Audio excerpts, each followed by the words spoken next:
ರಾಮಲಲ್ಲಾ ಪ್ರಾಣ ಪ್ರತಿಷ್ಠಾಪನೆಗೆ 2 ದಿನ ಮಾತ್ರ ಬಾಕಿ ಇದೆ. ಕ್ಷಣಗಣನೆ ಆರಂಭ ಆಗಿದೆ. ಈ ಹಿನ್ನೆಲೆಯಲ್ಲಿ ಎಲ್ಲ ಜಿಲ್ಲೆಗಳಲ್ಲೂ ಕೂಡ ಬೇರೆ ಬೇರೆ ರೀತಿಯಲ್ಲಿ ವಿಭಿನ್ನವಾಗಿ ಸಂಭ್ರಮಿಸಲಾಗ್ತಾ ಇದೆ.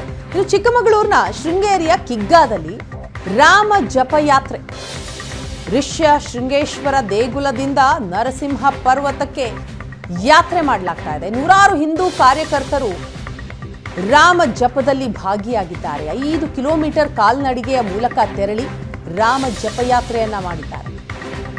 ವಿಭಾಂಡಕ ಮಹರ್ಷಿ ಋಷ್ಯಶೃಂಗರು ತಪಸ್ಸುಗೈದಂತಹ ನರಸಿಂಹ ಪರ್ವತ, ಆ ಪರ್ವತದವರೆಗೂ ಕೂಡ ಯಾತ್ರೆ ಸುಮಾರು 5 ಕಿಲೋಮೀಟರ್ ಇದೆ. ಅದು ಅಲ್ಲಿ ಕಾಲ್ನಡಿಗೆಯ ಮೂಲಕ ತೆರಳಿ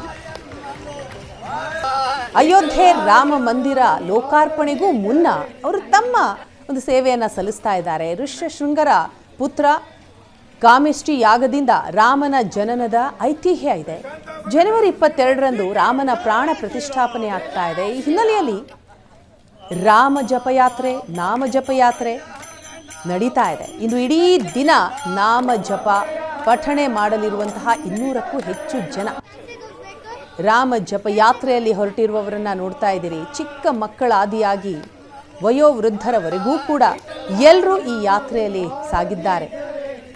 ಚಿಕ್ಕಮಗಳೂರಿನ ಶೃಂಗೇರಿಯ ಕಿಗ್ಗಾದಲ್ಲಿ ಋಷ್ಯ ಶೃಂಗೇಶ್ವರ ದೇಗುಲದಿಂದ ನರಸಿಂಹ ಪರ್ವತದವರೆಗೂ ಕೂಡ ಈ ಯಾತ್ರೆ ಸಾಗುತ್ತೆ.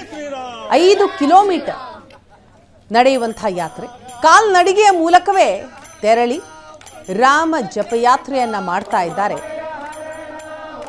ಜನವರಿ 22ರಂದು ರಾಮನ ಪ್ರಾಣ ಪ್ರತಿಷ್ಠಾಪನೆ ಹಿನ್ನೆಲೆಯಲ್ಲಿಯೇ ಈ ನಡೀತಾ ಇರುವಂತಹ ನಾಮ ಜಪಯಾತ್ರೆ ಇದು. 200ಕ್ಕೂ ಹೆಚ್ಚು ಜನ ಈ ಯಾತ್ರೆಯಲ್ಲಿ ಪಾಲ್ಗೊಂಡಿದ್ದಾರೆ.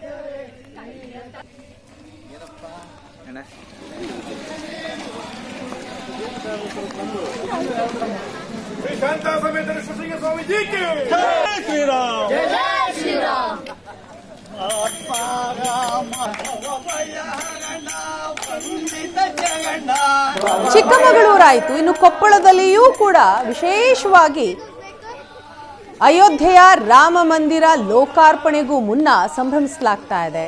ರಾಮನಾಮ ಜಪವನ್ನ ಅಲ್ಲಿ ಮಾಡಲಾಗ್ತಾ ಇದೆ. ಭಜನೆಗಳು ನಡೀತಾ ಇದೆ.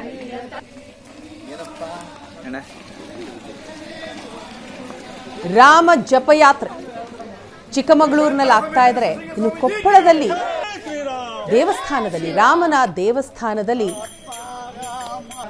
ರಾಮನಾಮ ಜಪಿಸಲಾಗ್ತಾ ಇದೆ. ಆ ದೃಶ್ಯವನ್ನು ಕೂಡ ನೀವು ನೋಡ್ತಾ ಇದ್ದೀರಿ.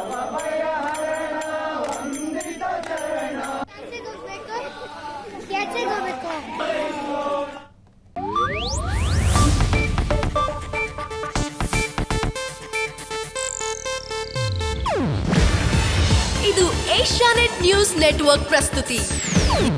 ನೀವು ನೋಡ್ತಿದ್ದೀರಾ ಏಷ್ಯಾನೆಟ್ ಸುವರ್ಣ ನ್ಯೂಸ್.